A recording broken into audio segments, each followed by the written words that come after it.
Well, that's hardly fair. Flagrant cheating is what it is! Sirs, we must teach this scamp some proper sportsmanship. Listen, I didn't break any rules. True, he won fair and square. We were unlucky, that's all. We must try to grab the next clue.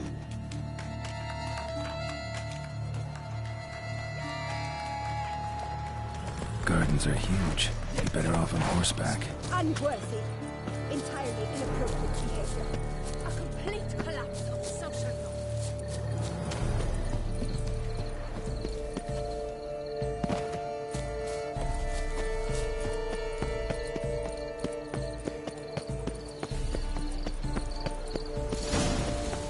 Golden fish should be easy to spot once I'm under.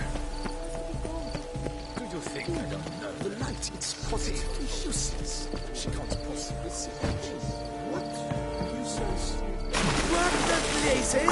Did someone just dive in the water? Perhaps that's the...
Hey, wait. Stop. It's important.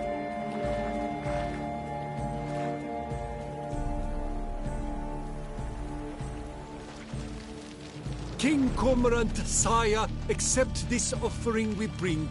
Prithee cast upon us your merciful eye, and bear before us its secrets. As the moon its heavenly course doth trace, in my domain I await that moment of grace, when a soul of good or ill repute brings me a gift, fitting tribute.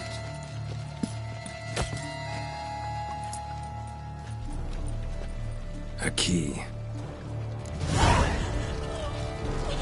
Why, you bomb-botched wretch! This ruins the game! Disgraceful!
Can I help somehow?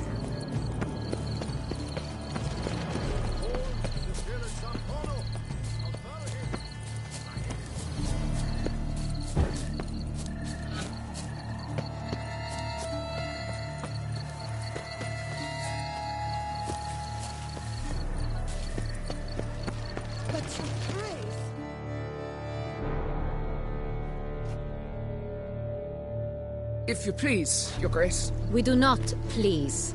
We act out of the highest necessity. All shall be explained later. But it's against the rules. I am the rules.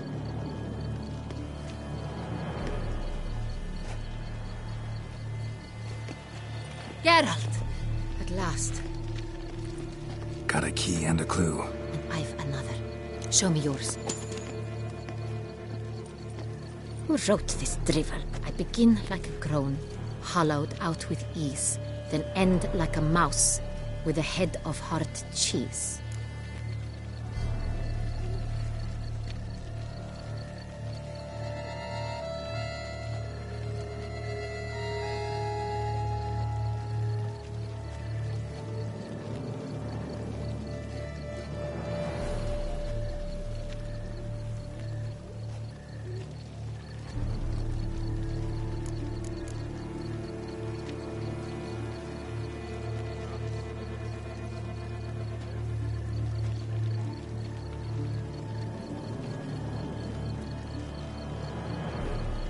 Is it about someplace really cramped, uncomfortable? Because it mentions groans and a mouse? No, false hints, I think. Meant to lead us astray. Look, if we take groan, hollow it out and fill it with ease. The letters, that is. We get green. Then mouse, but starting with what heads heart cheese. Why, it's greenhouse! Pretty clever. And it sounds right to me. There are several greenhouses in the gardens, but only one with a door that locks. And the key to it looks just like the one we found. Greenhouse it is then. Let's go.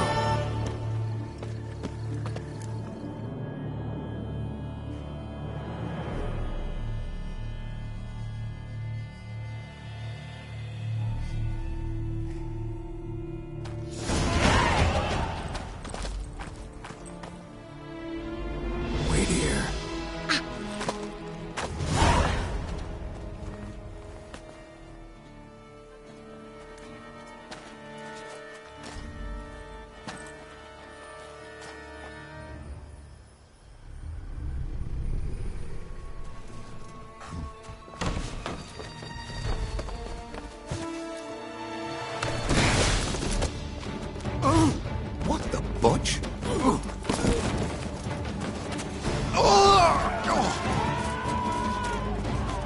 What was that?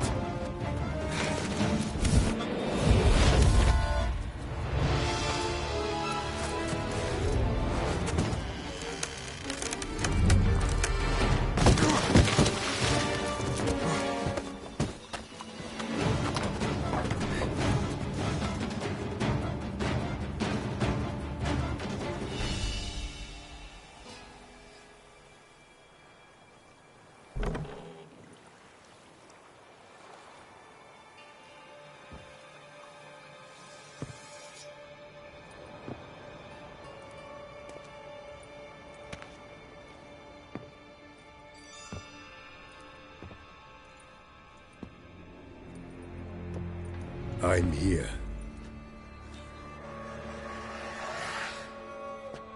This belonged to you, maybe? It did, but you may keep it. I've a new one. I do not know you. I've done you no harm. Yet first you butchered a Bruxer who was dear to me.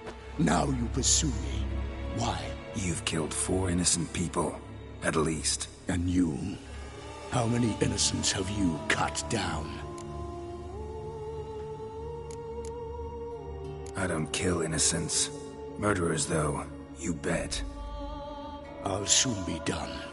I've but one left. And you, should you not stand down. And once you're done, intend to leave? Go kill somewhere else? No. I intend to live. Happily ever after. I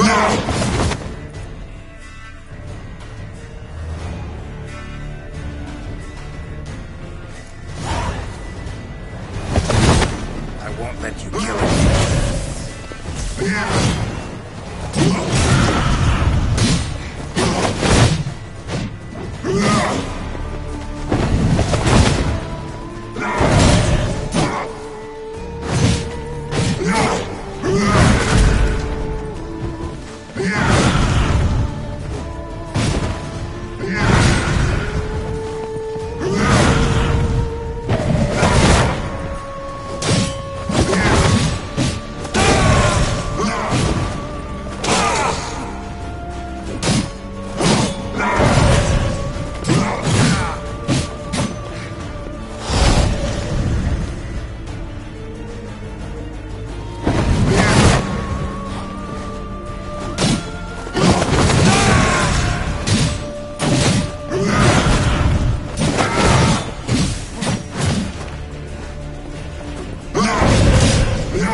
To stay where you were. Regenerate! I know you're in trouble. I can help. I'll help myself! No, he's my friend.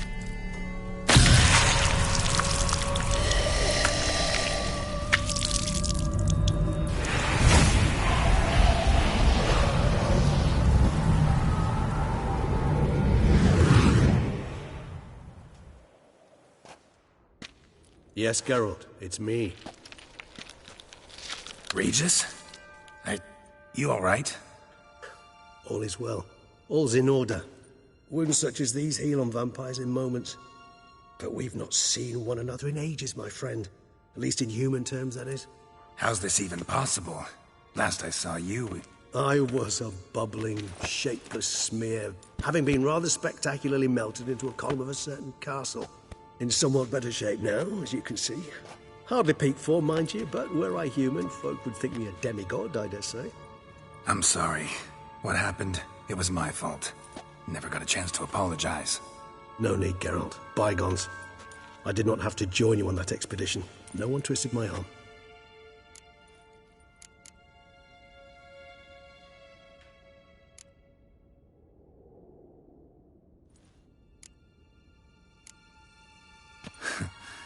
Local serial killer seems to obey you. Maybe you could talk him out of it, convince him to stop murdering. Why do you think I've come? It shall not be easy, as Dettlaff can be rather stubborn. Though you must certainly recall that neither do I surrender readily. So that's his name. He's your friend? You might call it that. Though Dettlaff is... how would you humans put it? More bestial than I am. But not to worry. I'm working on him. Haven't exactly done a great job with that. He's killed one knight since I got here. At least 3 others before I arrived. For good reason, I'm sure. Understand, Dettlaff is not some decadent shit who kills for sport, or to assuage a dryness of throat or a dullness of mood.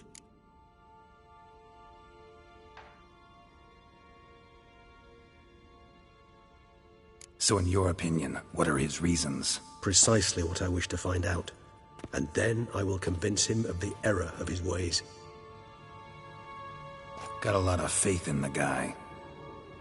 Despite appearances to the contrary, you two are quite alike. You've both noble hearts, yet you both are wont to perform ignoble deeds. When circumstances force you to, of course. Remember the year 964? That was 3 centuries ago. Blind fear gripped Rivia, Lyria, and Spala. Women and children were dying. Their mutilated, dismembered corpses littered the fields. Brute of Lyria. Read about it. Chewed up almost 200, then fell to a common poacher supposedly armed with a dagger blessed by some prophet. It fell to Dettlaff, who then found a poacher asleep in the brush near his snares and dropped the fiend's corpse at his feet. And thus, a legend was born. Vampires rarely help humans. Must have had his own agenda, hunting the beast. You err. He slew it for one reason alone. The monster killed a lad who once, in the street, had offered Dettlaff an apple, expecting nothing in return. Terribly noble of him. You do not have a monopoly on altruism, my friend. Vilgefortz melted my body. Dettlaff found what was left. As per our codex, he had a choice. To leave me where I was, or to care for me and nurture my remains. He chose the latter. Regenerated me at no small expense in his own blood. Do you know what that means to a vampire? The gravity of the endeavor? Probably same thing it means to a human. You owe him your life. Much more than that. The act itself made us blood brethren. A bond so strong humans cannot even imagine. Which is why I know something ill is afoot. Always had an overdeveloped sense of empathy. Each vampire has a unique talent. One they hone over centuries. It's precisely what renders us so difficult to classify. Dettlaff's trump card is his herd instinct. His tribal propensity. In point of fact, he prefers the company of lesser vampires and shuns that of humans. If he walks among you, killing egregiously, it can only mean something's upsetting. Immensely. Anything specific? Some set of things that'd be likely to set him off? How should I say this? Dettlaff doesn't understand men, their world, its rules, its conventions. He's naive in a sense. He doesn't comprehend your games, knows not what it means to lie, deceive. Suggesting he's maladjusted, and venting his rage. I'm suggesting maladjustment can at times breed conflict. But is it the case this time? I cannot say, but intend to find out. Gotta find him, before something upsets him even more, and all Beauclair is awash with blood. Well, we share a cause then, just like the old days. Not entirely. I mean, when I find him, you know. I know you've a contract on his head. Yet your true task is to stop the beast killing, not necessarily to kill the beast, am I right? All in all, sure. Let us find him. By the time we do, I hope I'll have convinced you Dettlaff is no monster. Fine, all right already. But for now, evidence is stacking up against him. Hear that? The posse. Knights must have tracked me here. I'd prefer they not find me here. I've makeshift quarters at Mère Lachaise Long Cemetery. We'll meet there. See you.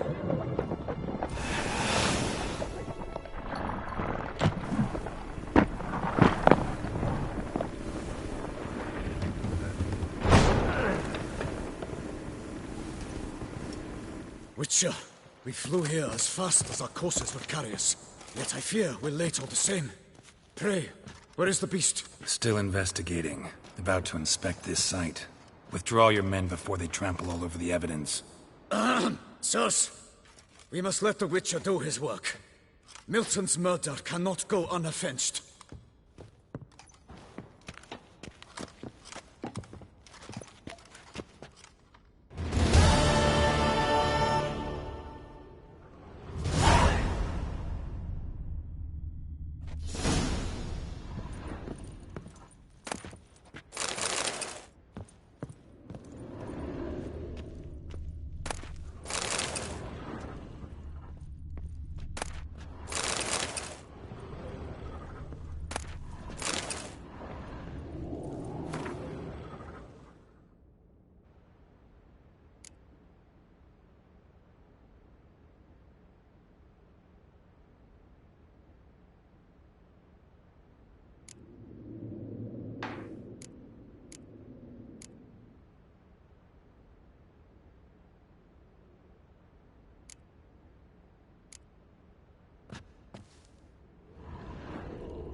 Good sirs, we must allow the Witcher to ply his trade.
All is in order! Ah.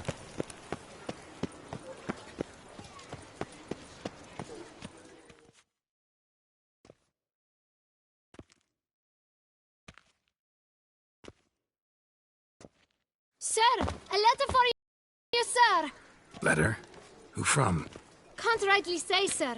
I was just to deliver it.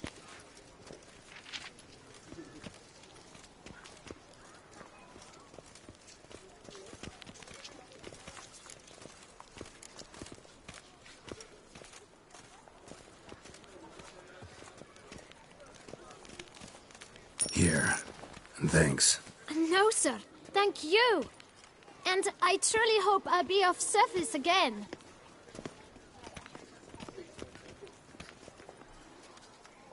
Dearest. I suspect weighty affairs, rather than merely the wine festival, have drawn you to Toussaint. Perhaps you'll find time to probe a certain matter in spite of this. I recently came across the mention of one Professor Moreau, a scholar in Beauclair, who conducted research into Witcher mutations. Though the details are rather murky, as is the location of the scholar's laboratory, his journal could contain more information. It lies buried with him in his tomb. I enclose a map I found in the book I happened upon. Though less than completely legible, I trust it will prove useful nonetheless. I felt this matter could prove of some importance to you, thus I dispatched this letter without delay. Whatever you decide, please take exceedingly good care of yourself. Your Yen. A professor who studied Witcher mutations. Might actually be worth looking into.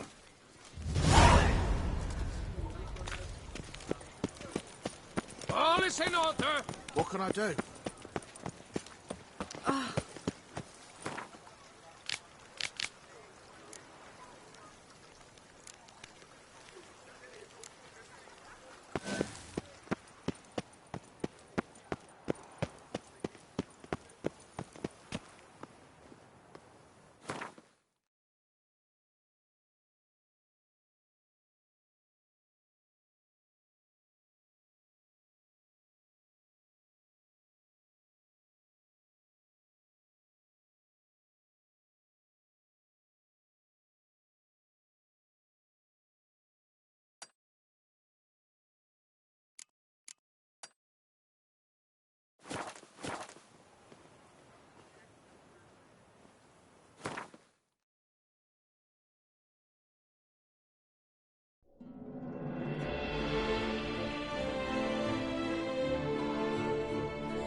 No two ways about it.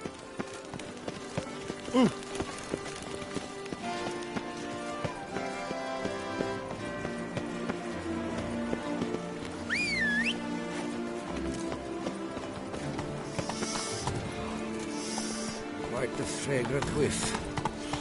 What is the pheasantry stewing on? Let's go!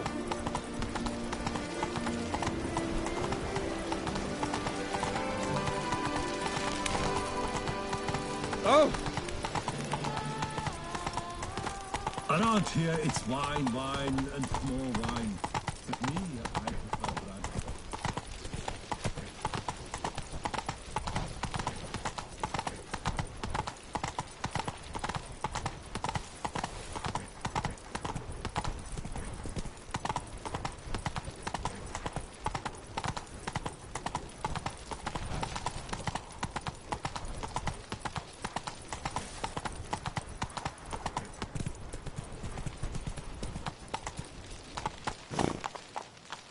Whoa there, Roach.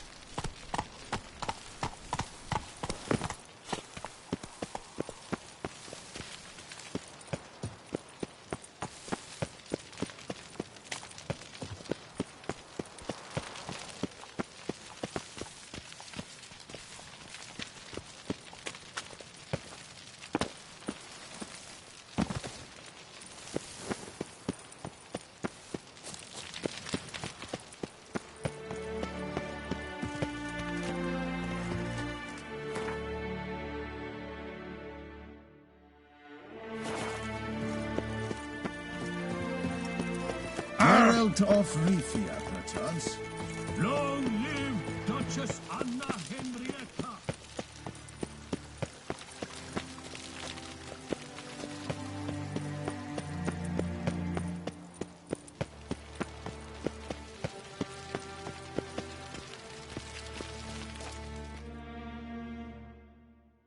What is it? Don't mean to pry, Your Grace, but curious how you met Dandelion. Mind telling me about it? So long as it's not a sensitive subject, that is. Oh, ancient history. My father announced a grand tourney. Julian was invited. He was to compose a song about a valorous struggle in the arena. What he wrote was the most beautiful love ballad I had ever heard. Papa was furious. Refused to pay him.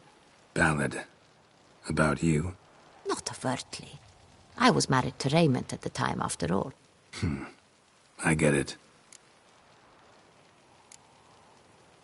This tourney, quite a dose of pomp and circumstance. We cherish this tradition. My great-grandmama, Adela Marta, elevated it to its current status. For the longest time, she could not decide whom to wed. Meanwhile, her suitors, and there were swarms, often duelled one another. In their contests, Ademarta saw an altogether comfortable way of picking the prime apple from the bushel of potential husbands, determining who had what she valued most in men: strength, valor, and cunning. Thus, she commanded them to take part in tourneys, though in the end she chose none of them, and wed instead the youngest son of Nilfgaard's reigning emperor, whom she met on a journey south. But Beauclair's inhabitants had begun to enjoy the night's sparring. Very much so. And not only they. The year after, knights from far and wide gathered to face one another for sport and glory. And so it has remained. Though the price has changed. The Duchess's hand and half the duchy are no longer in the offing. Still, Beauclair's tourneys are famed the world over. Of that we are rather proud. Thanks for sparing the time, Your Grace. Duty calls. You got it. I understand. Understand and approve.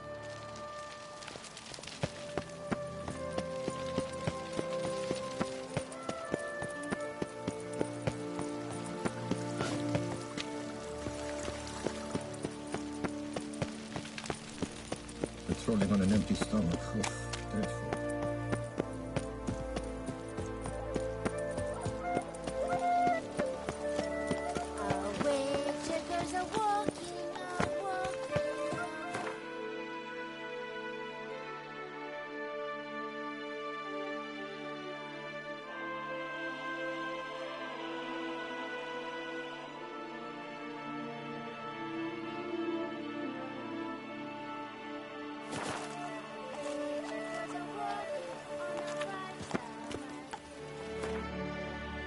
I'm to have a little sister.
Come on, Roach. Slower.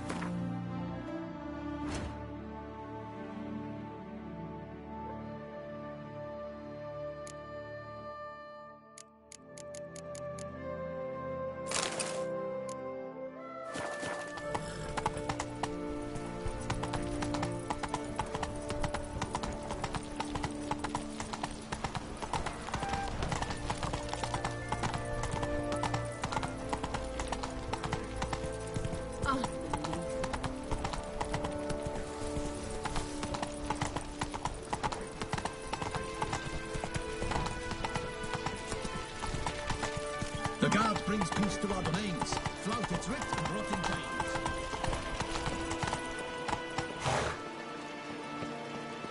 Can I shoot your crossbow?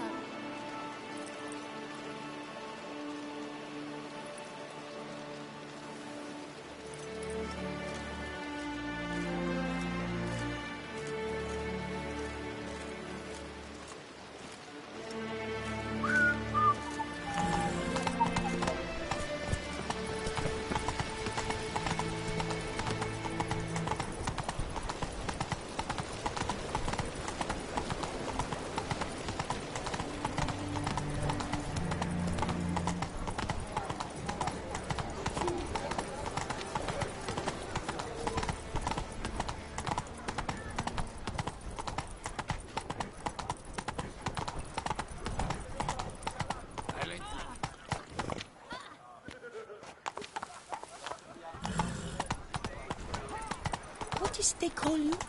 Derwent.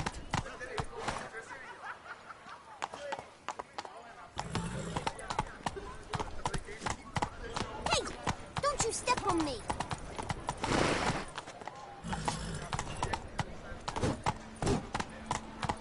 Faster.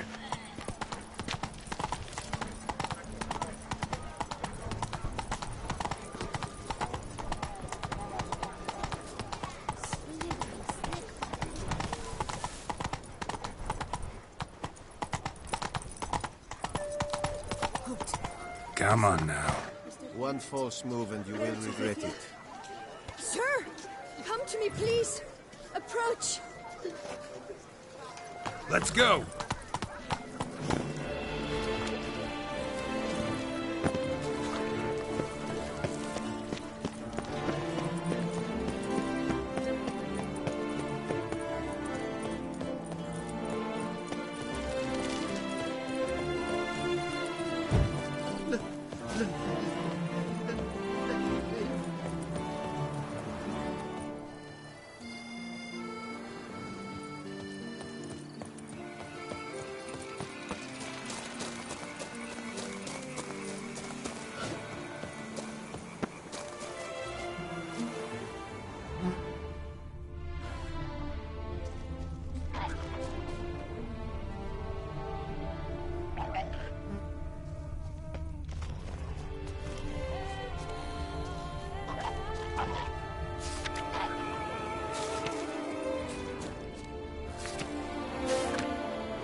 What now?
The guard brings peace to our domains. Flout its ring.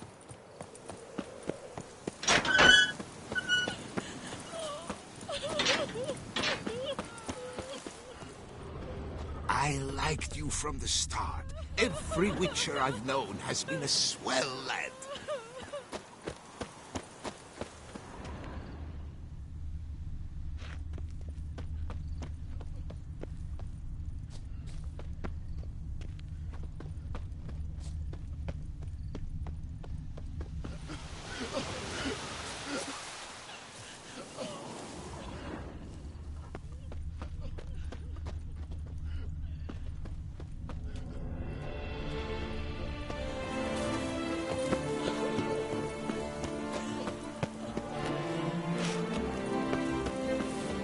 Now I shall sing you a song. 1, 2, 1, 2, 3, 5, 6, 7, 8.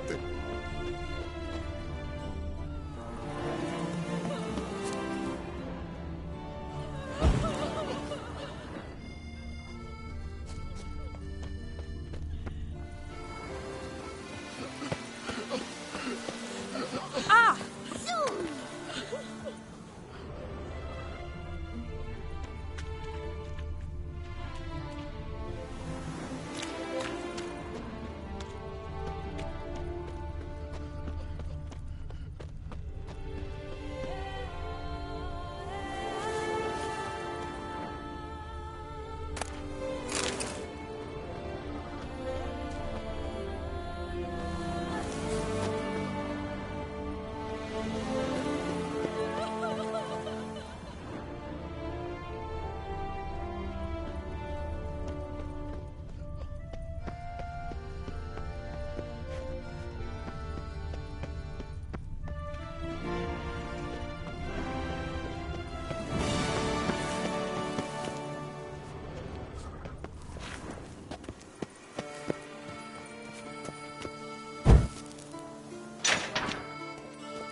grave robbers.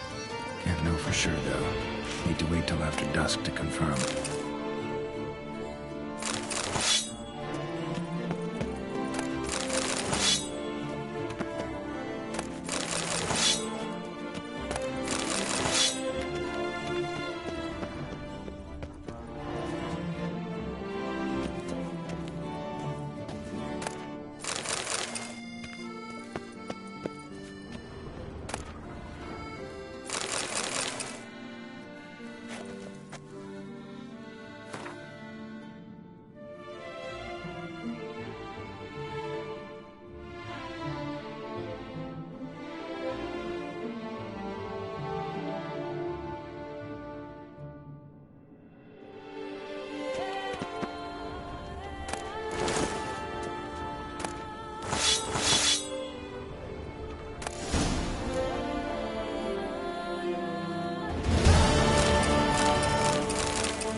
Come to visit your grandpa's grave, I guess.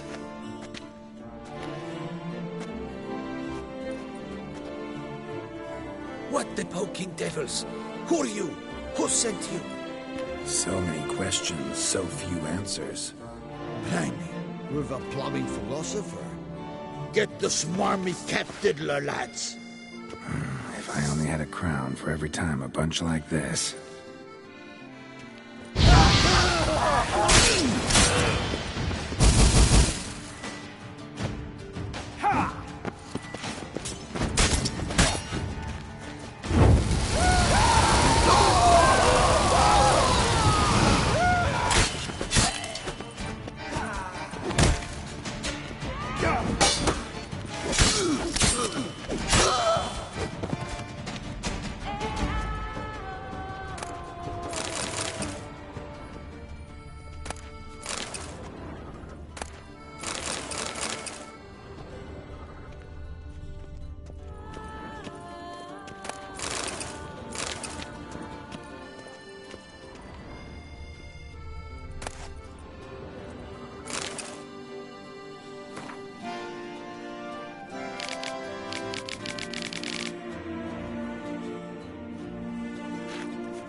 inscriptions in Elder speech. Salvation lies not in Dolnevde, but in our hearts. Damn. Professor's journal's long gone. Guess somebody else found out about it too. Should look around, see if I can find something else.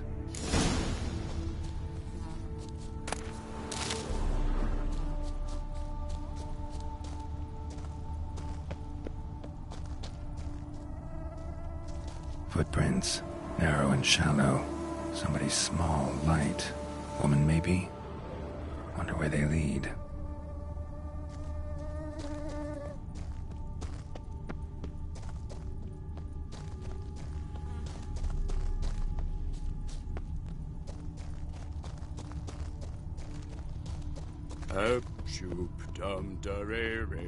Sir de Perak Perandet. How the mighty fall.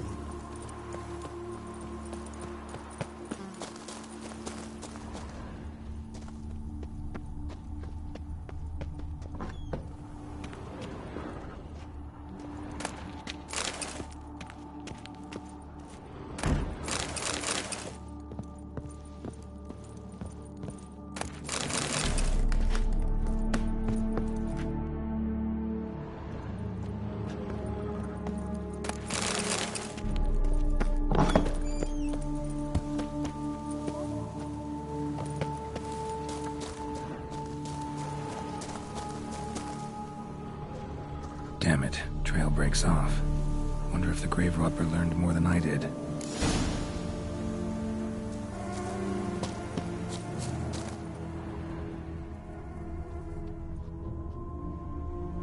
Professor certainly can't do much to help me with my search.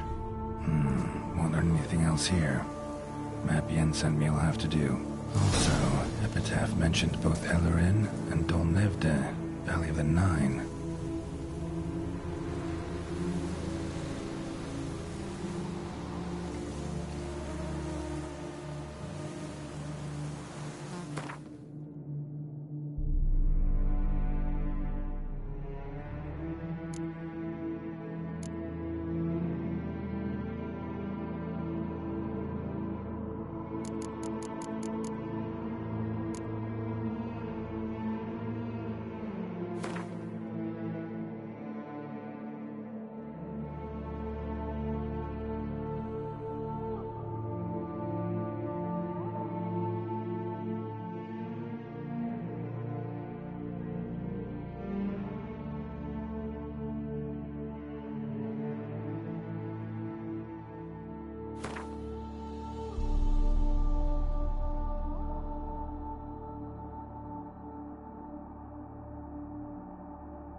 Site marked on the map's all wet now.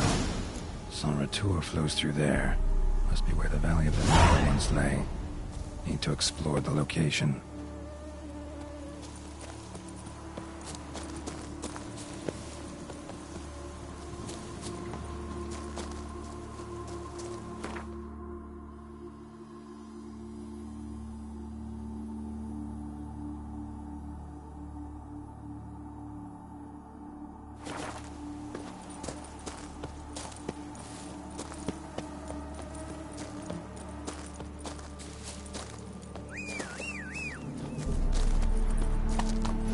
Run, Roach.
Must have found something in Moreau's tomb to activate the entry portal. Wonder what surprises this place has in store.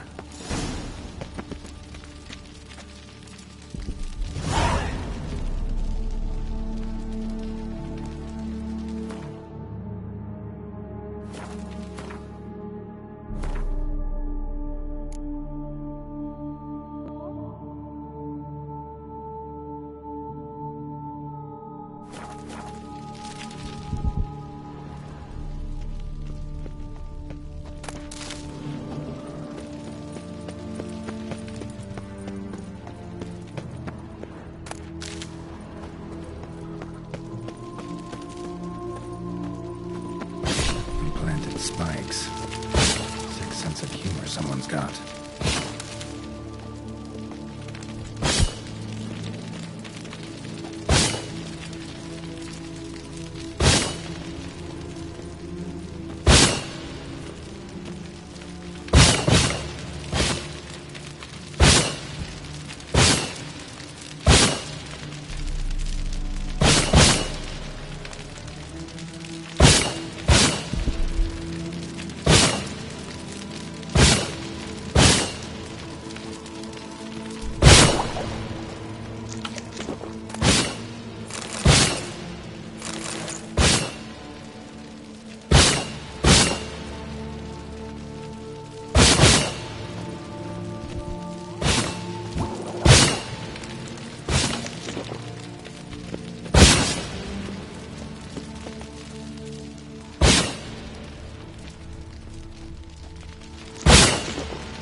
Blood-soaked. Grave robber was wounded while attempting the climb. Needed to bandage up. Managed to avoid the panthers at least.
Blood-soaked.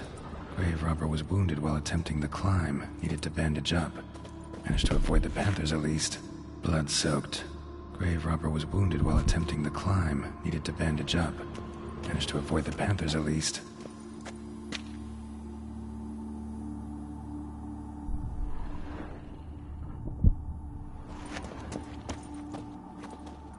Blood-soaked.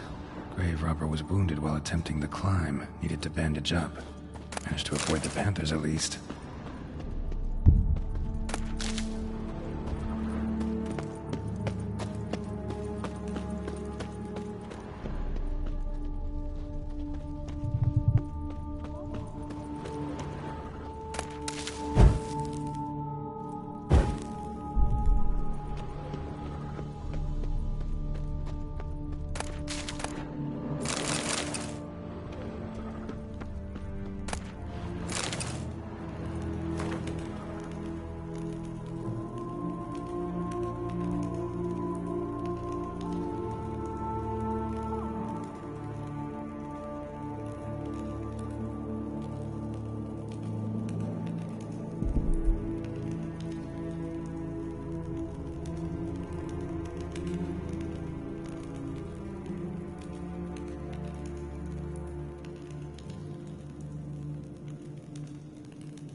Whoever was here must have scaled that wall, evaded the panthers.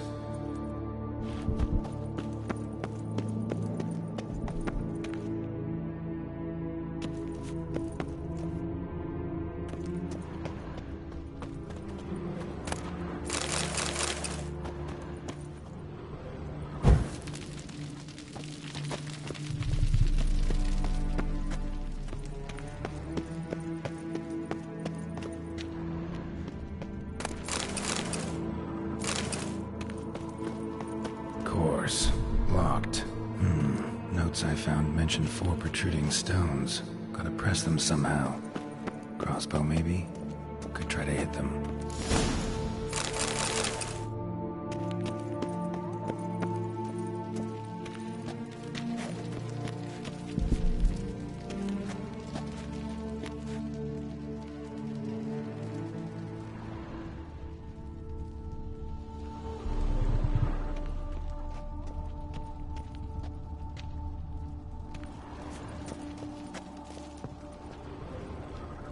Not bad. Wouldn't mind having something like that myself.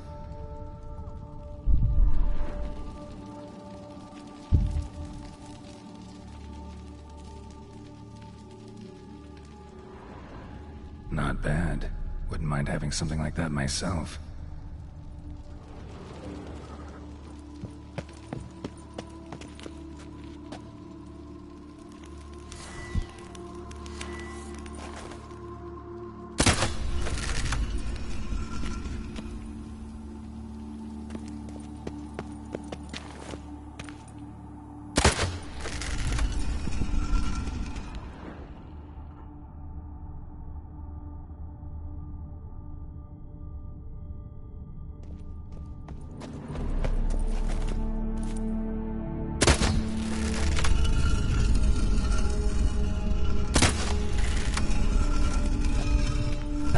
Did it.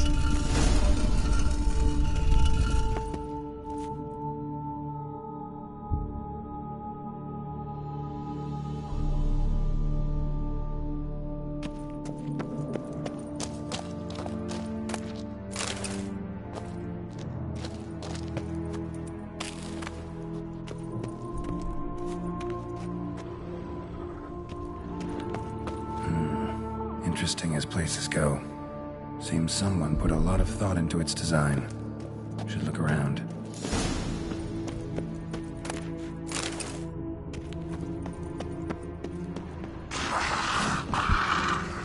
Unwanted guest. Intruder. You are not welcome here. Yeah, figured as much.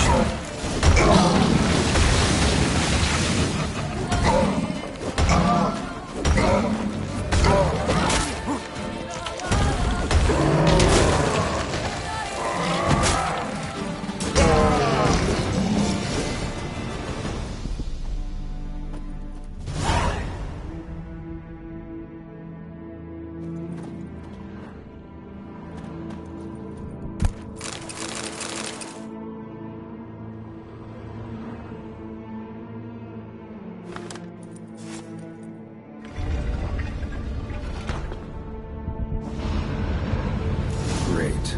Portals. This just keeps getting better.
Portal.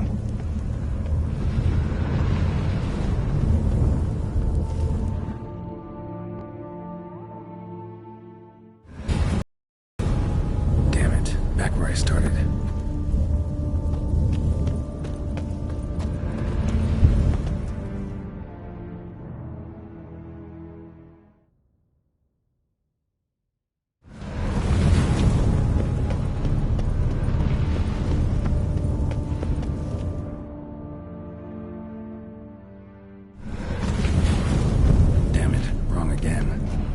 Some clue around here.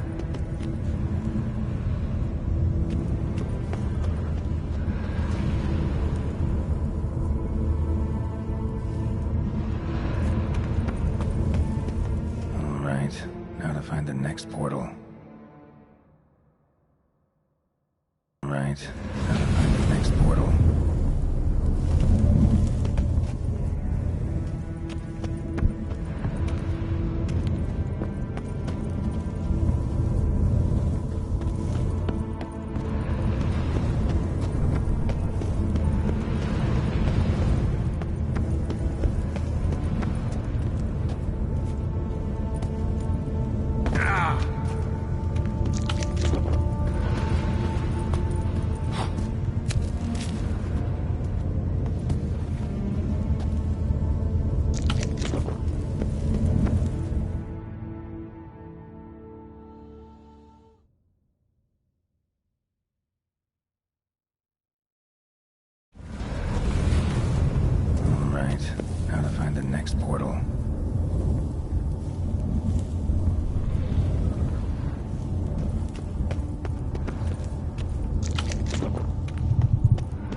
Must be where Moreau had his lab.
Empty.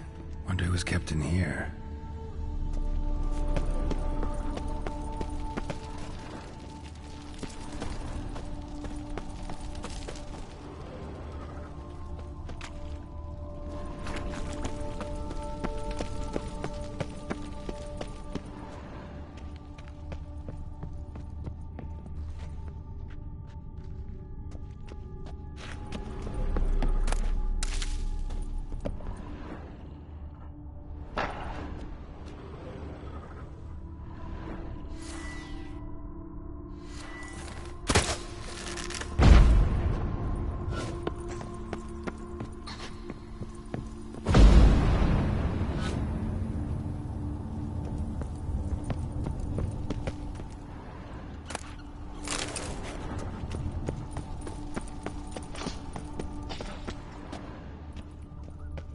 Guessing this man didn't come here willingly.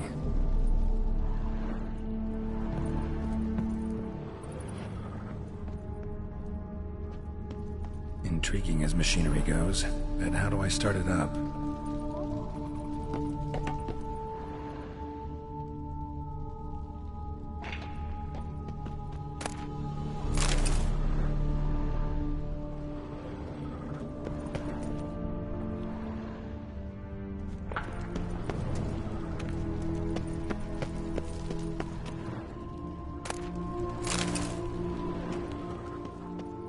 Preserved organs. Hope their donors weren't forced to give them up.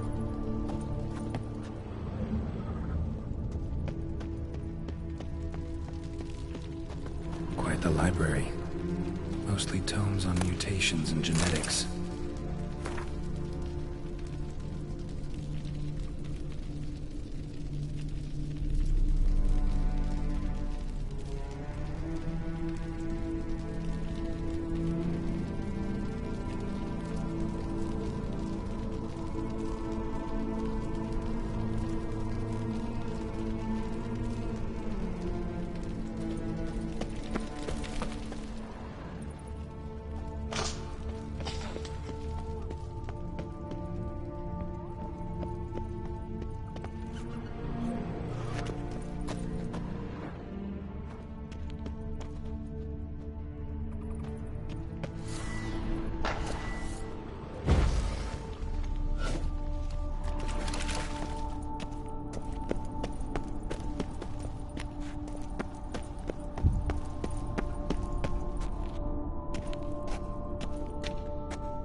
Crystals. Should mount them in the megascope. Missing 2 crystals.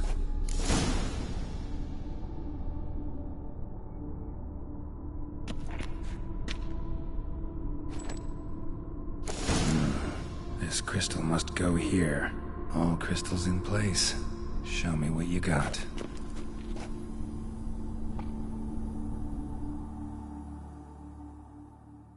Just need to pick an entry.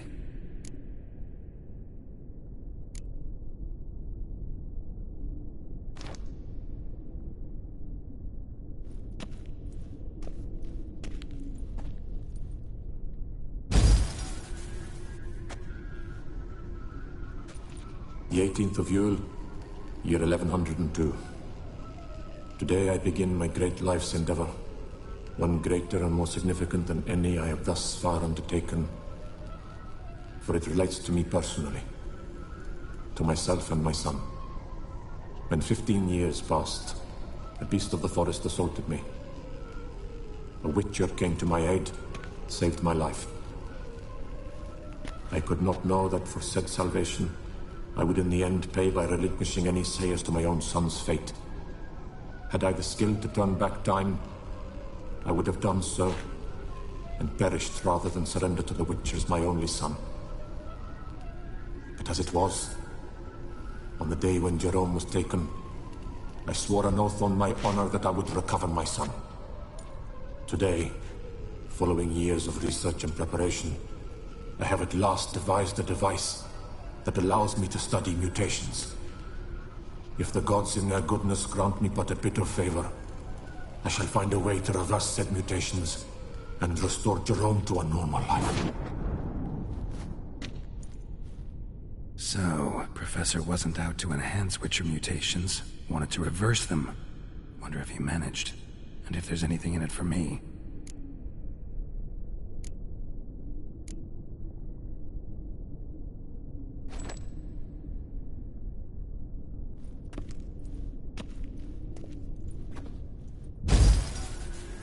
Observation 22.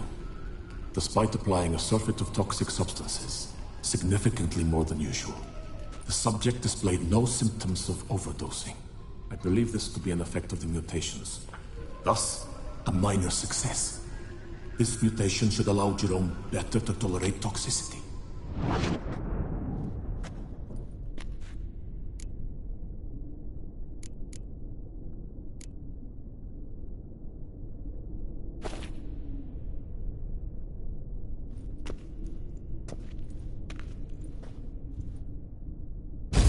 Observation number 30. The mutations do not set in at once. Curiously, they do not develop over a span of time. Rather, for a mutation to progress towards completion, the appropriate mutagen must be applied continuously. The subject does not bear this well, but I found a way to make the mutations less taxing, invasive. To the mutagen base, I add the albumin of a mutated giant centipede egg. Stored in a glass terrarium, the eggs do not develop, remain small. The eggs themselves are a sight to behold. Mutated, they are luminescent, emitting a wondrous glow. I can only hope my addition of the albumin will produce no significant side effects. Time will tell.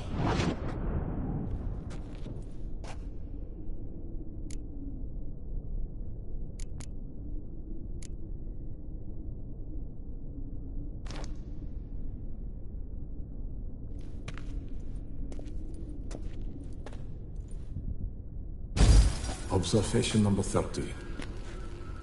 The mutations do not set in at once. Curiously, they do not develop over a span of time. Rather, for a mutation to progress towards completion, the appropriate mutagen must be applied continuously. The subject does not bear the eggs themselves up.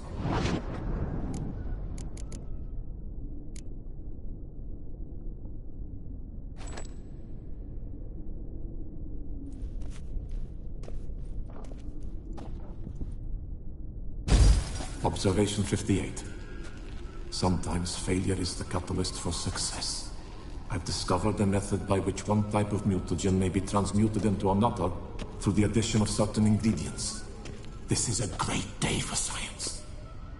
In addition, I observed that today's dose of mutagens brought the subject to the brink of death.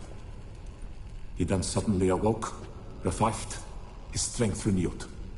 Not wholly, of course, but he did in a sense come back from the edge of death. Whether this is attributable to his mutations or to pure coincidence cannot be ascertained. I must conduct further experiments.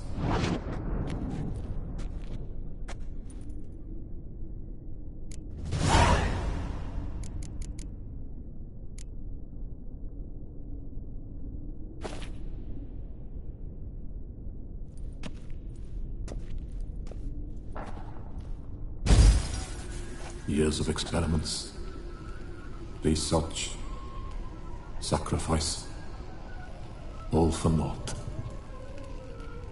I have failed to achieve my defined objective. Each mutation I applied to my subjects proved ineffective when applied to Jerome. What I meant to cure him of his witcherism, that which I meant to restore to him a normal life, only deepened his mutations, further augmented his speed and strength, rendered him yet more inhuman. It seems my son must remain a witcher forever. I have failed. The time has come to abandon this place. Return home to Lydia. She may yet deign to take me back. The contraption and mutagens I leave here, let them wither and crumble, as did my dreams of regaining my son.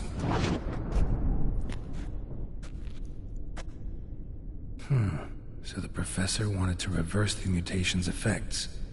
Ended up deepening them. Stroke of luck for me. Could profit from his failure. So, Professor tried to neutralize the effects of Witcher mutations. Only managed to enhance them, though. Used the albumins of giant centipede eggs as his mutagen base. Need to go on an egg hunt.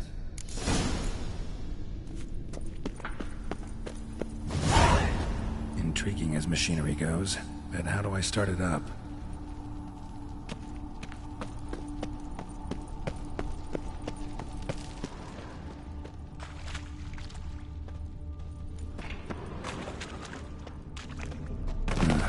Mom's awake and she's not in a good mood.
guessing this man didn't come here willingly.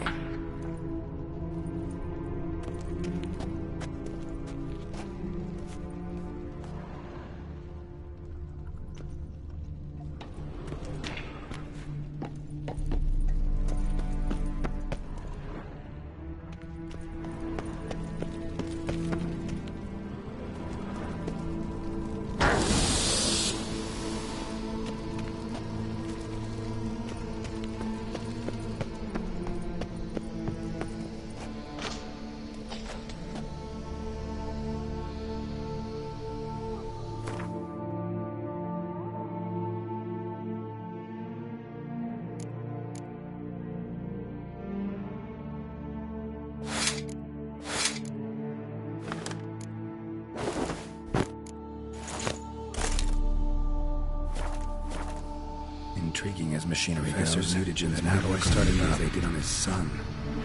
Well, time to find out.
Spores will sprout again.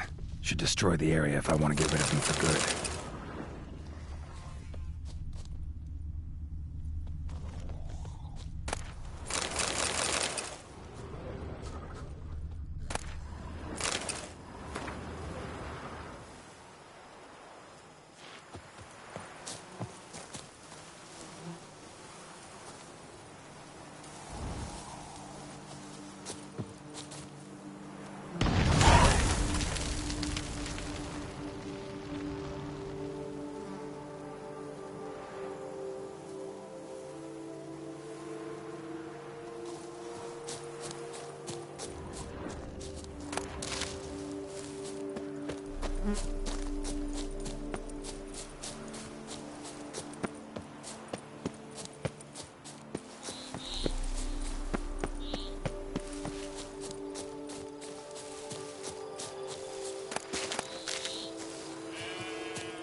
That's it, Roach.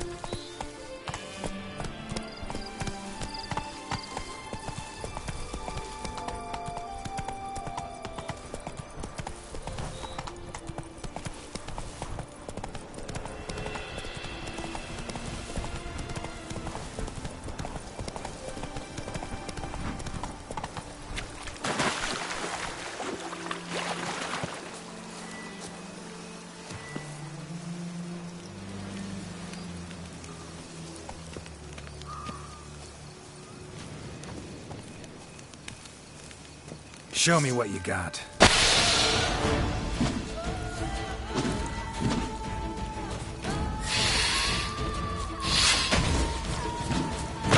Regis. Couldn't have picked some other place to meet.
Regis!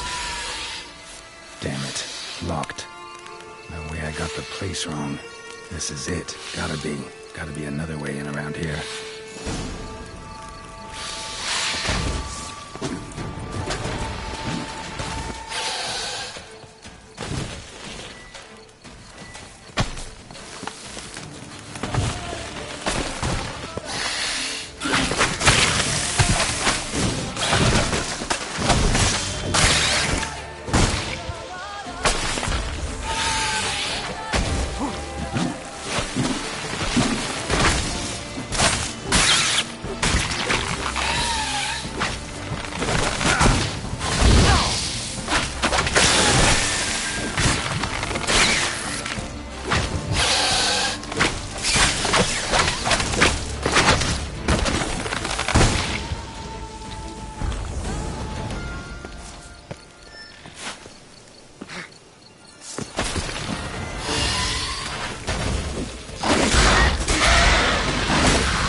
There's something here. Need to use the eye.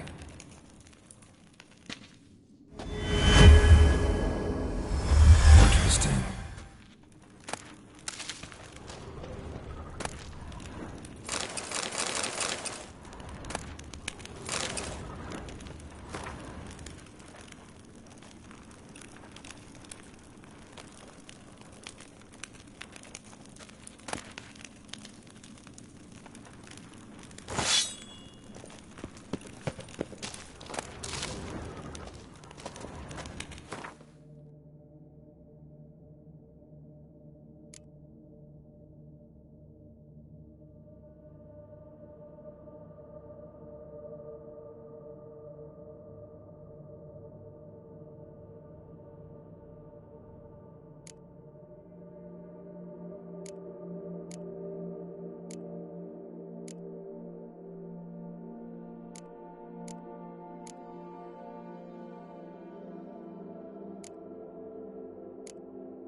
Agreed to meet a vampire at a cemetery. How much more cliché can you get?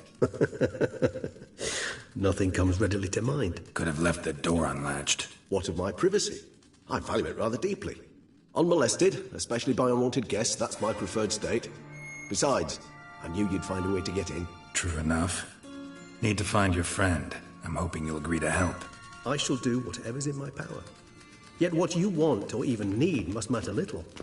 What matters is what Dettlaff wants. If he does not wish to be found, you will not find him. Ever. End of story. Come on. Gotta be some way.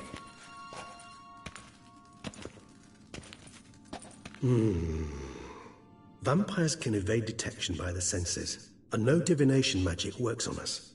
Even the most precise megascope would be useless. And this?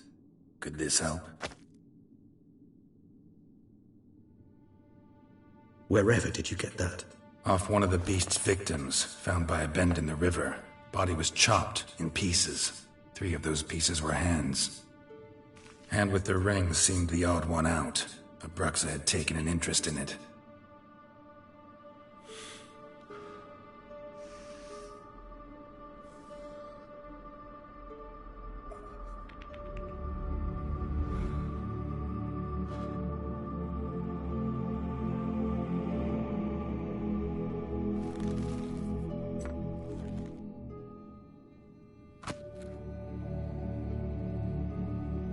It's Dettlaff's hand, without a doubt. It will do splendidly.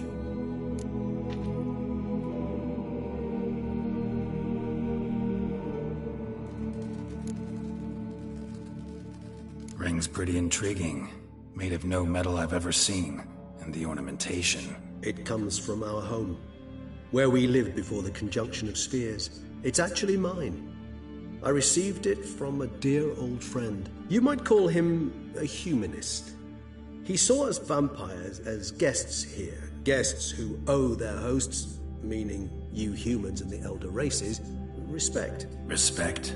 Meaning not to treat us like cattle to be slaughtered for food? Precisely. And the reason why I, in turn, gave it to Detlef. To remind him of the ideals my old friend championed. The hand. What do you plan to do with it? You've heard of Kovinaris' theory of tissue memory retention. Rings a distant bell. Read about it in Alchemia Oblitera. There's a copy at Kaer Morhen, tattered, nearly disintegrated. But if memory serves, Kovinaris never managed to prove it worked. He did prove it, just never managed to publish his findings. He and I corresponded, you see, after we became friends. Thus, I know he completed his research and performed the first tests. It's complicated, so without delving into details, it is possible to use any piece of tissue to reconstruct what a whole body experienced. How's it work? We need any special equipment? We must brew a decoction which Kovinaris gave a rather poetic name, resonance. Once imbibed, it sends one into a trance similar to that induced by narcotics. This triggers visions of events linked to strong emotions experienced by the tissue's owner. Picture it as dreaming a fragment of someone's life. Any chance we might see what Detlef was doing just before he lost his hand? Indeed. Though I also hope resonance will reveal the location of Detlef's hideout. Can't you just summon Detlef? You're both hired vampires, there's gotta be a way. If I'm to be entirely candid, there is indeed one. But believe me, we will be better off never availing ourselves of it. It is a last resort. Absolutely. Last resort? The hell? Why? There is a being who can summon Detlef. Possesses the authority, even the power, to force him to appear in a given place. But the very act of contacting this being, well, it's akin to walking a slack line extended over a chasm filled with molten lava. An exercise as perilous to me as it would be to you. A risk I'm unwilling to take. I beg you, let's do it my way. It will be both quicker and easier. Kovinaris spent half his life proving his theory. Wild guess. Making a dose of resonance won't be easy. You guessed correctly. In addition to Detlef's tissue, we shall need a powerful occipital lobe stimulant. Effectively a poison, to make one susceptible to visions. Well, got a few ingredients to choose from. Unfortunately, all are pretty rare. There's Mamoon glands. The closest ones I know of are in Vizima. A spotted white saliva would also serve, but they were cold to extinction over a century ago. Could go with a kobold's eyes, but the creatures are sentient. Rather not gouge one's eyes out. Given that we lack the time to sleuth this out ourselves, permit me to summon some help.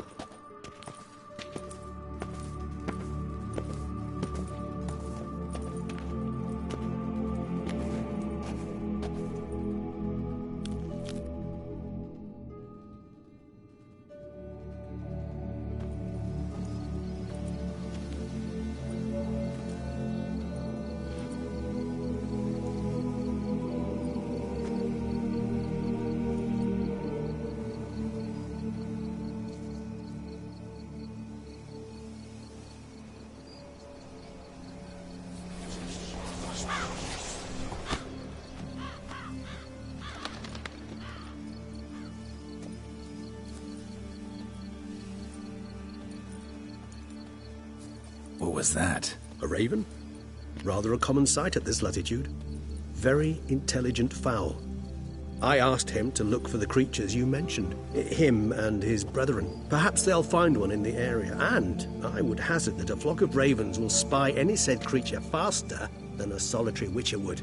With all due respect to your skills, my friend. It will take them some time, nonetheless. So, perhaps you'd care for a snifter of mandrake.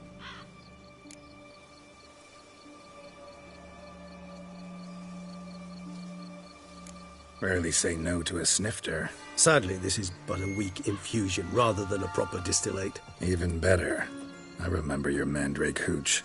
Made people say things they'd have rather kept to themselves. Now, what could Geralt of Rivia prefer to keep to himself?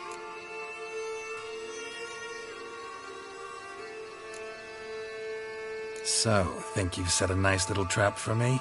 Sorry. Want to get me to confess? Gonna have to try harder. I love a challenge. In that case, my ears are cocked. What must I do? How about you get the ball rolling? Reveal one of your secrets. Vampires, intriguing creatures, must lead fascinating lives. Anything in particular interest you? Curious what you did after you were reborn. As I'm sure you can surmise, at first I was thoroughly absorbed with recovering. As it is, I've still not recovered completely.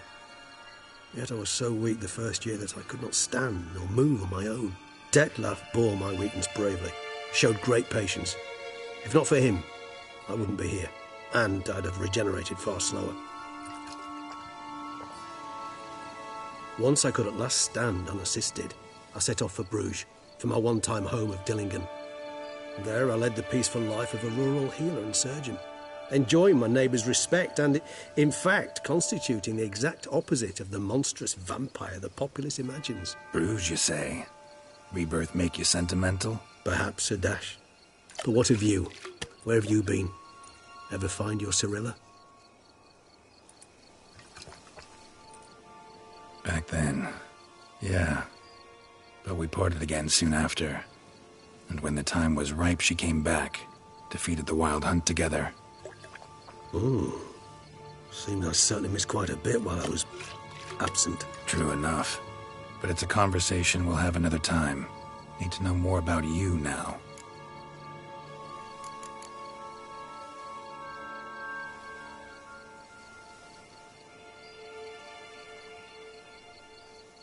Gotta ask you the big question. One everyone wonders about. What happens after death? You wish me to tell you if the human belief in the gods is well-founded? Well, that I do not know. We vampires differ exceedingly from you humans. Our matter, that of which we are composed, can exist without form. We require neither a heart, nor a brain, nor air to breathe. But were you dead? As humans understand death, yes. Feel anything? Understand anything? It's rather hard to explain. I felt something very unsettling. Something I cannot even name, for I did no reasoning. Only after rebirth did I begin to understand that what I had felt was cold and unimaginable fear. If not for Detlef, I might have drowned in an eternity of icy terror. Can't have been alive then. Sheesh, experience like that must be vicious. Indeed, it's hard to compare to anything I know. Yet you are aware we don't see death as you do. The way you cling to life, we find it entirely peculiar. You are mortals, ergo it's a foregone conclusion. You will die.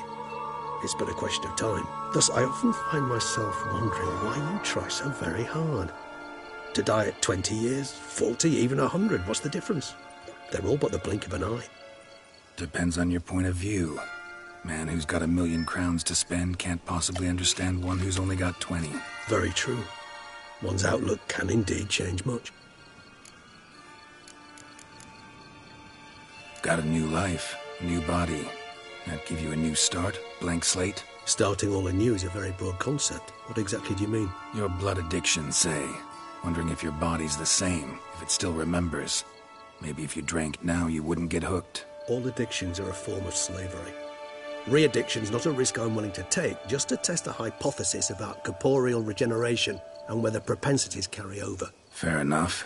Curiosity, that's all. Sorry. Not to worry, Geralt. Curiosity's a natural reaction under the circumstances, apart from which I've always valued that trait in you. Always fascinated me the way vampires can regenerate. A hand growing back is one thing, but Detlef recreating you out of a wet smear? Something else entirely.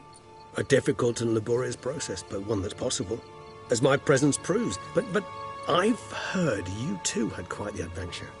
They say you lost your memory. For a bit, but Triss helped me get it back. Actually pretty damn lucky I only had amnesia. Yes, you humans are rather buggered in those terms. To strip you of life is, well, it's just plain easy. I've always pitied you in that regard. We vampires are much harder nuts to crack. If a member of another race kills one of us, we can be reborn with a living higher vampire's help. However, if one of our own strikes the deadly blow, death is permanent. There can be no rebirth. One of the chief reasons why vampires long ago swore never to fight one another. All right, give you one question. What do you want to know? One question to ask one as fascinating as you, Geralt. Cruel parsimony, I'd say, but I shall do my best to make it count. If you were to die and be reborn as I was, in your new life, would you choose to be a witcher? See, Regis. Doubt I'd know how to be anything else. Ever tried? See, you're determined to get an answer, to find out if I like being a witcher. Just refuse to ask directly, as always.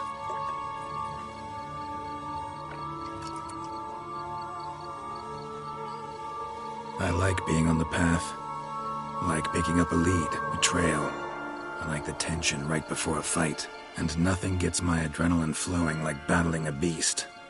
Even gotten used to people treating me like a freak, an outcast. Yeah, not something I think about much, but I like being a witcher. Thank you for being honest. Honesty is an attribute of the truly brave, and thus a privilege of the very few. Still no sign of your winged friend. Sure it understood what you wanted? Dead certain. Let's wait a bit longer. It'll return soon, don't doubt that for a moment.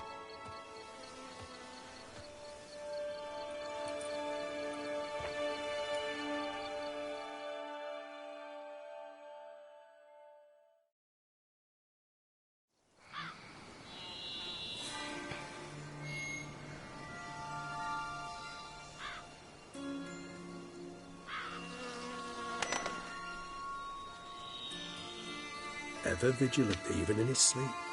Quite vampire-like, in fact. Are you absolutely certain they don't administer a few of our genes during the trial of the grasses?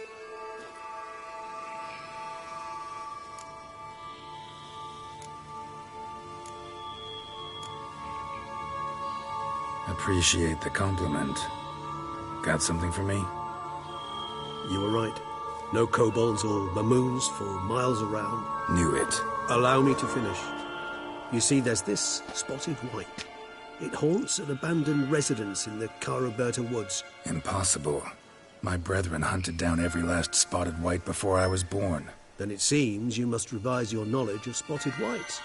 For somehow this one managed to survive your brethren's onslaught. It seems I know this home it haunts. Recall a tale about it. Locals believe the place cursed. Perhaps that's how the whites survived, entirely unmolested.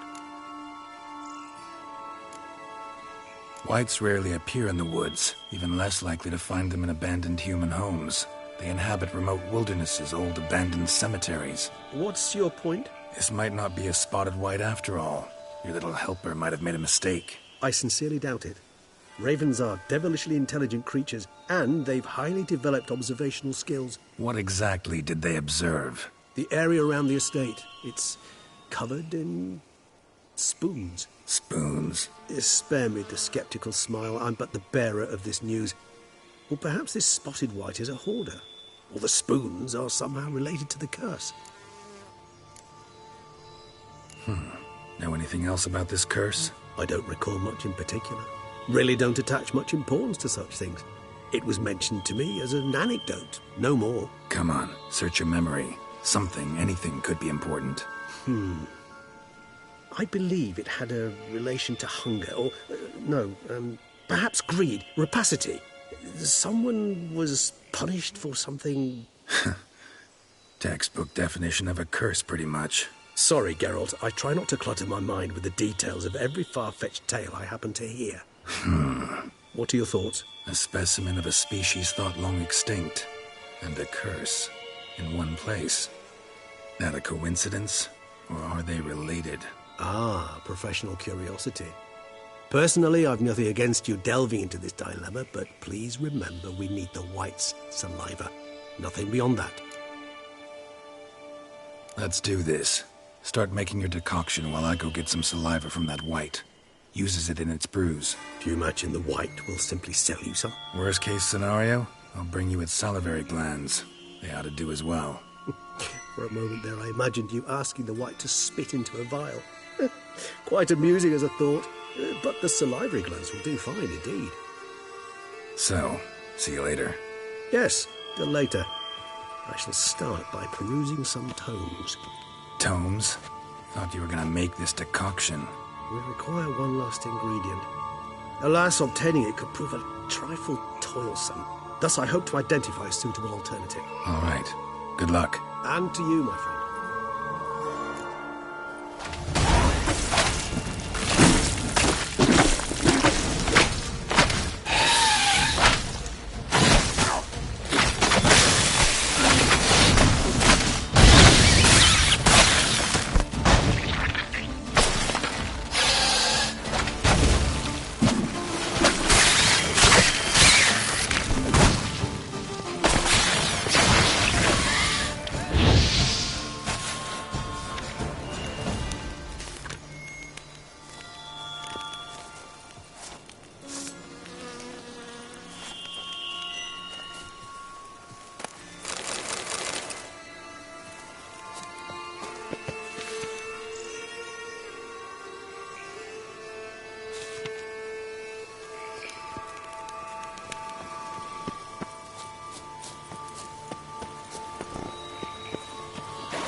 Giddy up.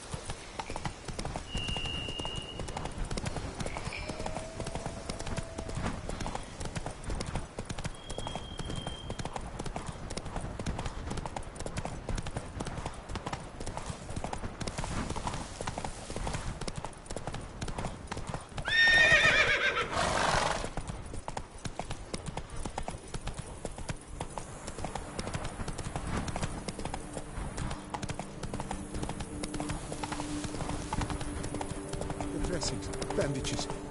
What's that about?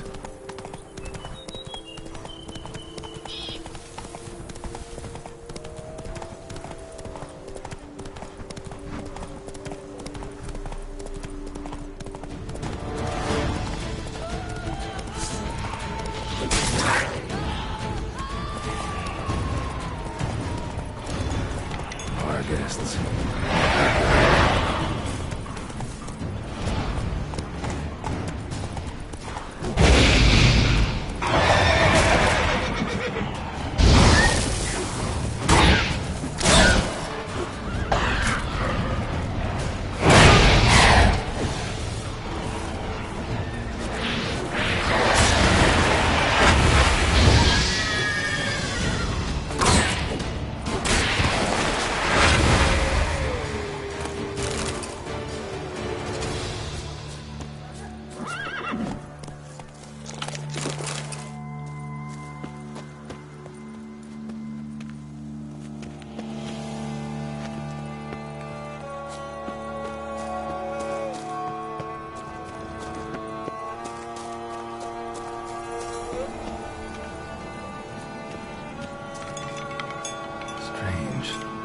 Sense that the spoons are beating out some kind of rhythm, a message, trying to tell me something.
None shall sit and dine with you at your table.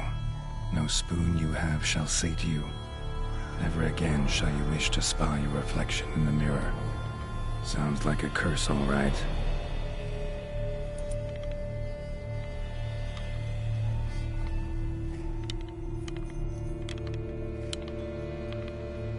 Somebody's clearly obsessed. Regis mentioned the place might be cursed.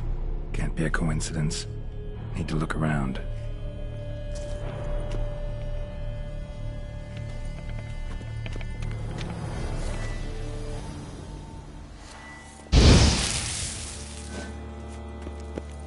What a pigsty. Need to search it thoroughly. Find a way to collect some white saliva.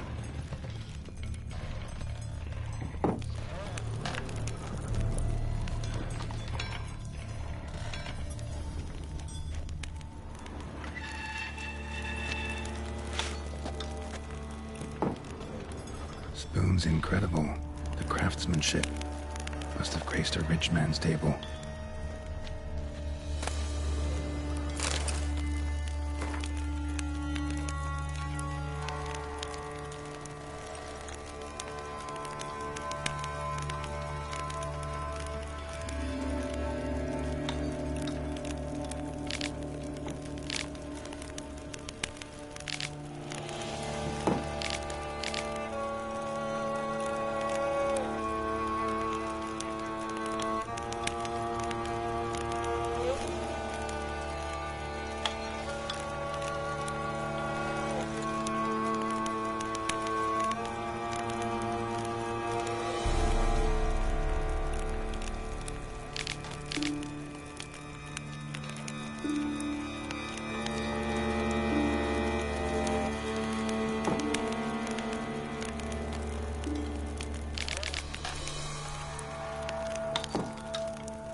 Girl realized she was changing into a monster, recorded it in her diary. Poignant.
Smashed mirror. As if someone couldn't stand to look at themselves. The monster. Journal's author, maybe?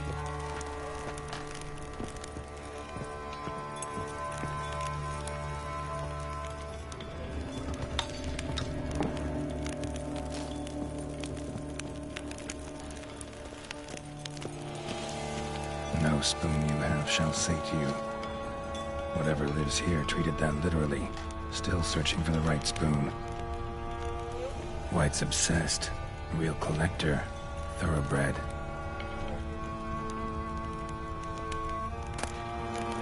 Spoon key. Sophisticated crafting. Tag bears a description. White's a true collector.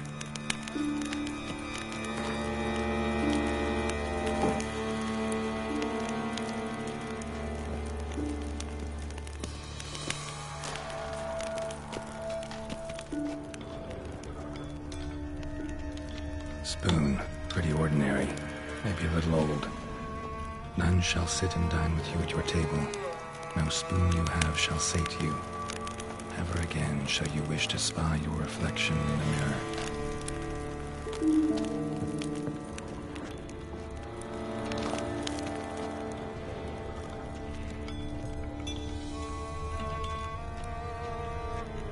Skeletons. Doubt they came here willingly. This have anything to do with the curse? None shall sit and dine with you at your table. It'd make sense.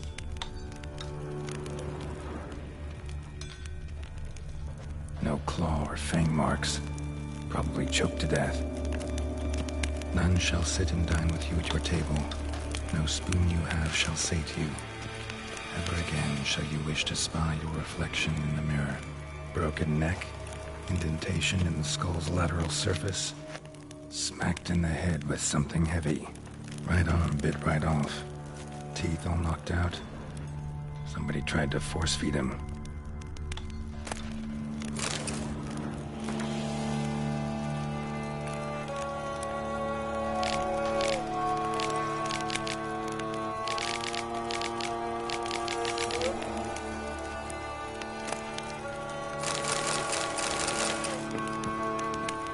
Woman's name scratched into this wooden spoon.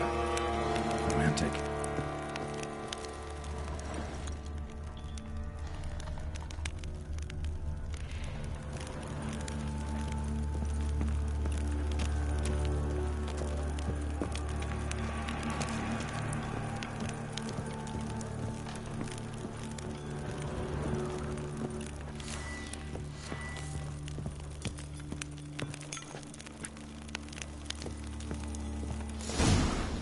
Actually does seem like a White's lair. Bit atypical, but still. Cauldron should be somewhere around here. Another spoon.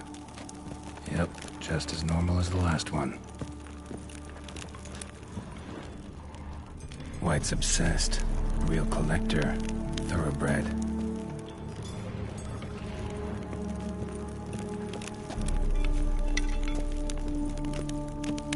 What I was looking for? White's not particularly tidy.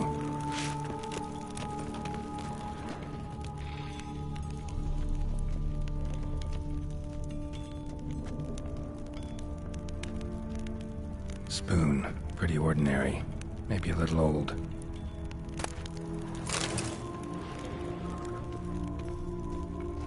Table's set. White who lives here is getting ready for some sort of feast. White that lives here, definitely afflicted by a curse, and it's been trying desperately to lift it.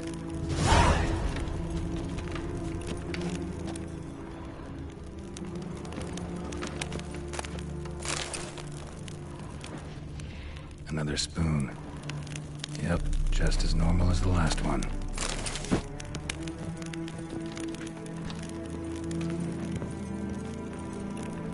Cauldron's empty, unfortunately.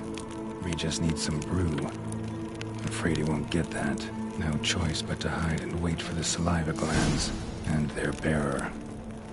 Need a spot that'll let me observe the cauldron.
not gonna hurt you.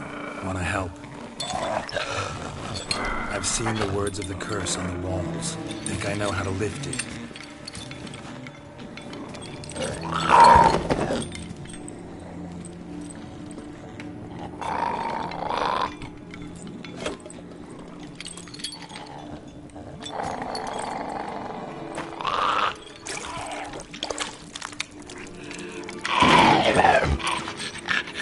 You tried to bring folk here, convince them to sit at the table with you, right?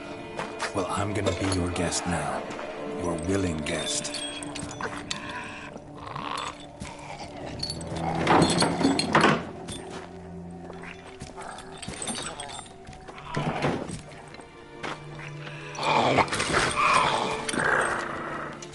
Just need a bit for Regis. And now we'll tend to you.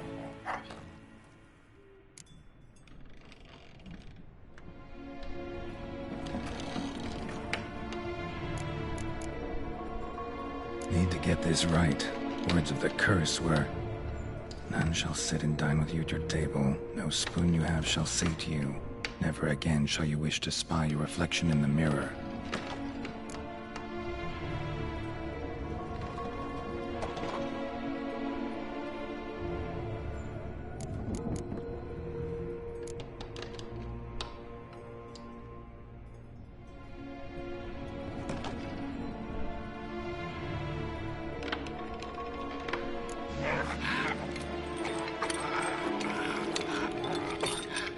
We can't use spoons. No, that won't work. You've been looking for a spoon that would feed you, but there's no such spoon. We need to eat without spoons.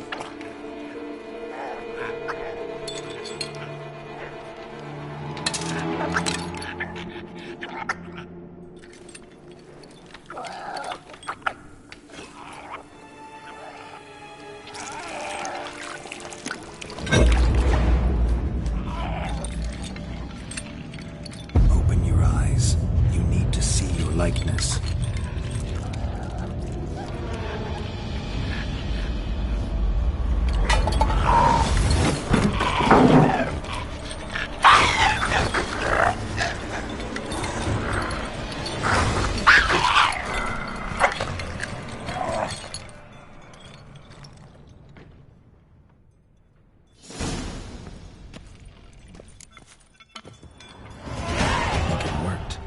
Just not quite like I expected. Need to see what happened to the white. Won't be hard to find given its stench.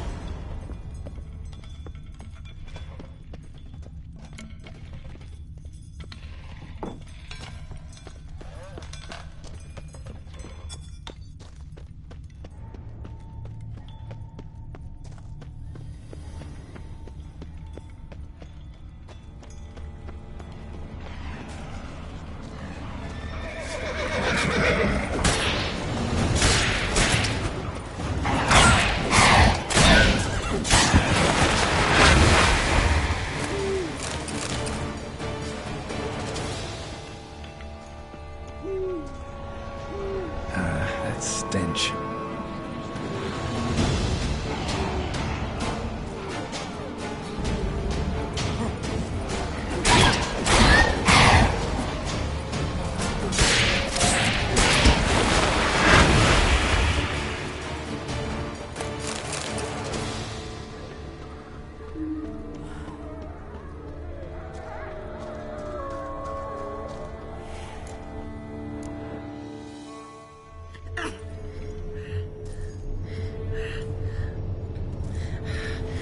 Easy. Not gonna hurt you. Eat. I must eat.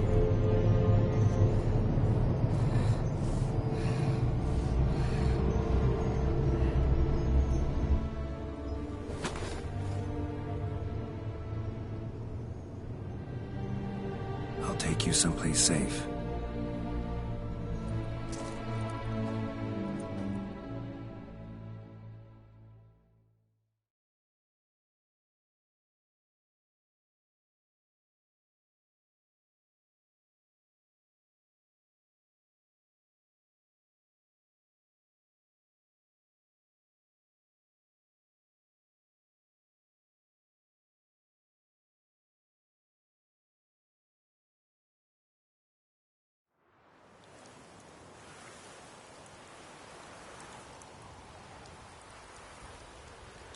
So I took her by the hand and led her here.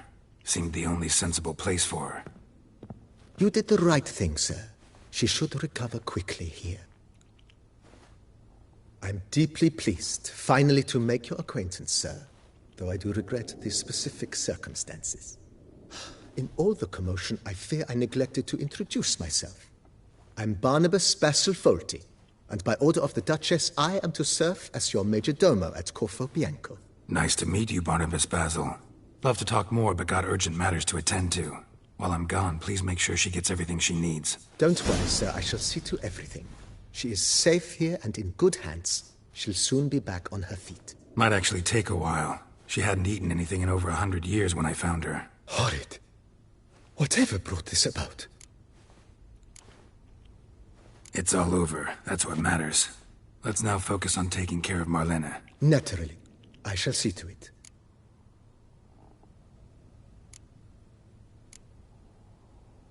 Vineyard comes across as a place with a rich history. Know who owned it before me? Baron Rossel, who went bankrupt, forcing him to sell the estate to the Duchess. The Baron, in turn, had purchased it from Monsieur Bolius of the Headsman, a truly colorful man of Ketweni origin. He was actually a headsman? No, not him, but his great-great-great-great-grandfather. Indeed. Apparently, he was a common cutpurse who somehow secured for himself the post of ducal headsman in Beauclair. Went about his work with an exceptional penchant. They say he chopped off more heads than there are grapevines in the ducal vineyards. He never hesitated, not once. Never sliced unevenly, never botched a job. For his exemplary service, the Duke granted him a title and this estate. Monsieur Bolius, on the other hand, was an engineer in his younger years. Once retired, he settled here and took to producing wine. Sadly, misfortune struck, and he lost his sense first of smell, then of taste. Additionally, he could not drink alcohol. His medic forbade it. Shame that. He gave up making wine? Not at all. He made even more of it. Began throwing wild balls to which he'd invite friends from far and wide in order to treat them to his wine and delight in the fact that at least someone could enjoy it. It's the sort of man he was, Monsieur Bolius.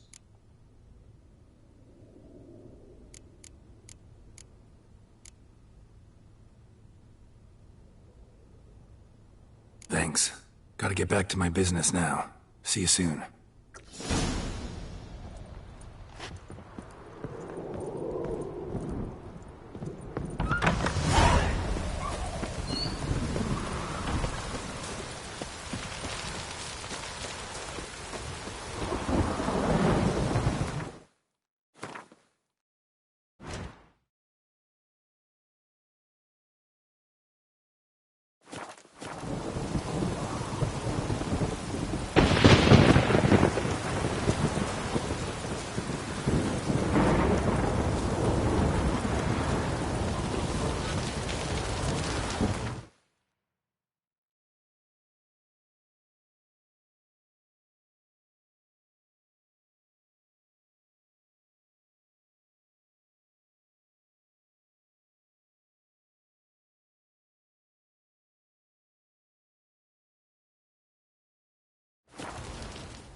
Think your friend's hand will make for a nice broth? You've clearly honed your sense of humor.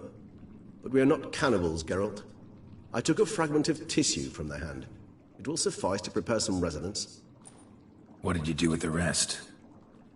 I cremated it, as our codex commands. A raven told me you'd acquired the necessary ingredient. Pretty helpful creatures. Call on them often? I try not to overdo it. But they can be so useful.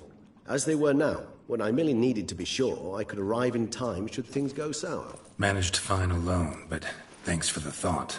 Gonna need much longer to finish brewing resonance? Mentioned a last ingredient, too. What about that? That, I fear, might prove troublesome. You see, to use the concoction to summon the memories of one, the solution must contain the blood of another specimen of the same species. Shouldn't be a problem. I happen to know a higher vampire who should be willing to help. Right, Regis? It's not that simple, I'm afraid.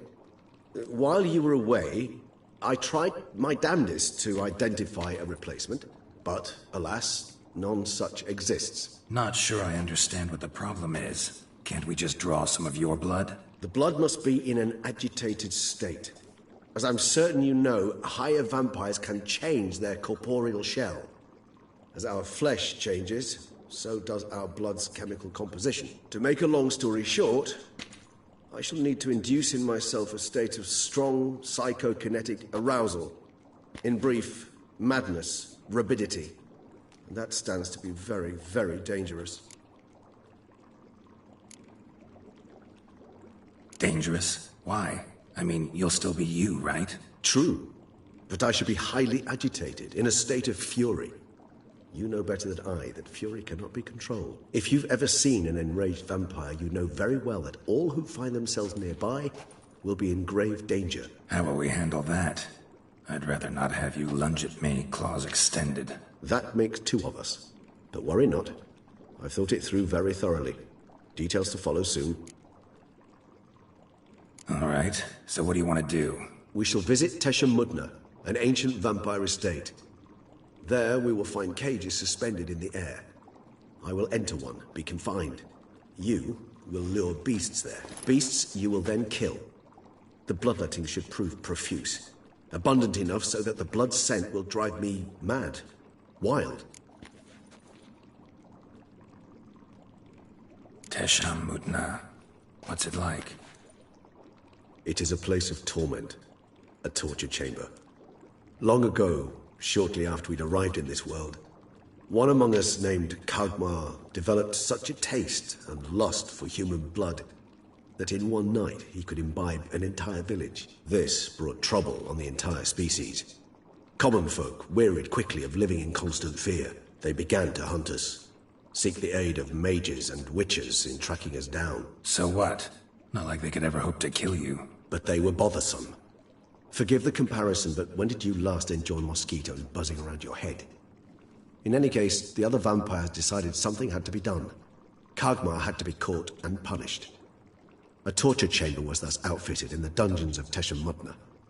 Inside it, a cage made entirely of a special alloy of silver, dalvinite, and meteorite steel. Kagmar was captured and locked in the cage. Sat there over 2 centuries, driven to fury time after time, never able to escape. Thus I know the cage will withstand the fury to which we shall drive my humble being. See no reason to dawdle. Tesha Mudna. Take me there. In a moment.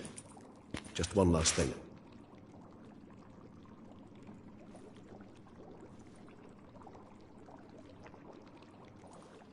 What was that? Blood. Oh, the last favor the Raven did me. I've also taken some Sangurium, a solution that sharpens one's sense of smell. One drop of blood shall smell like a gallon to me now. You crazy? You're a recovering addict. Your outrage warms my heart, Geralt. But you must remain calm. I had no choice.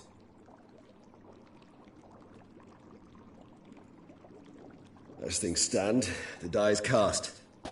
High time we set off for Tesha Mudna. My head's spinning already, and you're starting to smell quite tasty. And you're starting to scare me.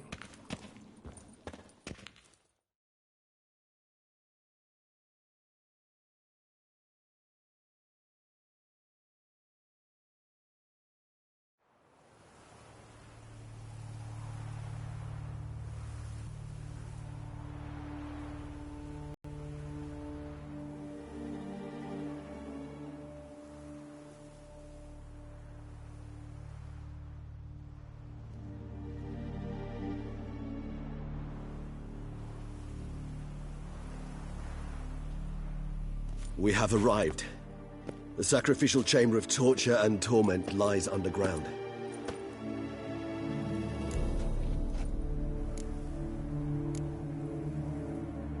You lead.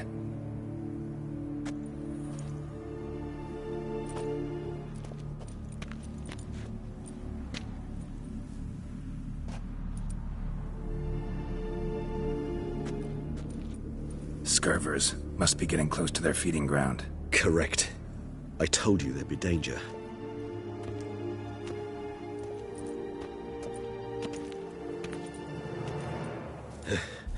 Beyond this wall lies an ancient vampire dungeon.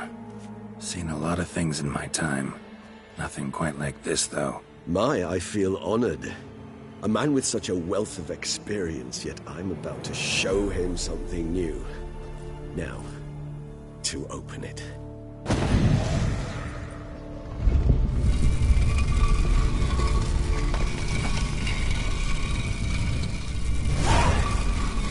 How the hell?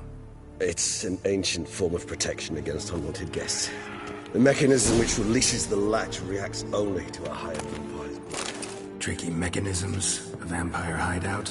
Fortified, secured. Must have been important to your species once, Toussaint. It shall always be so. During the conjunction, the gate from our world into this one opened upon this land and no other. This was the first place we saw. Human husbandry and care? This for real? The author observed humans, their behavior, over the many years he spent breeding them. Morally suspect though it may be, it's a thorough survey of the topic.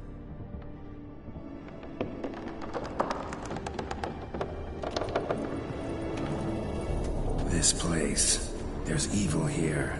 Death hangs in the air. Yes. A great many beings have breathed their last here.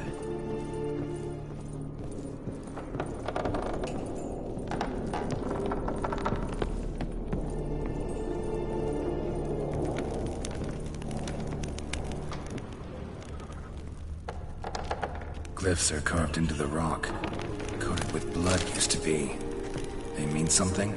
They're emblems, symbols of, what you would call tribes, dispersed throughout the world after the conjunction. My ancestors placed them here to remind us all where we came from.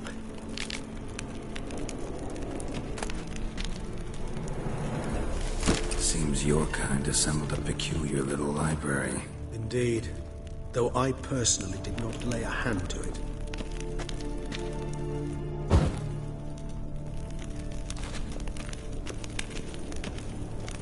Cells? Who for? Disgraceful. Excruciating this.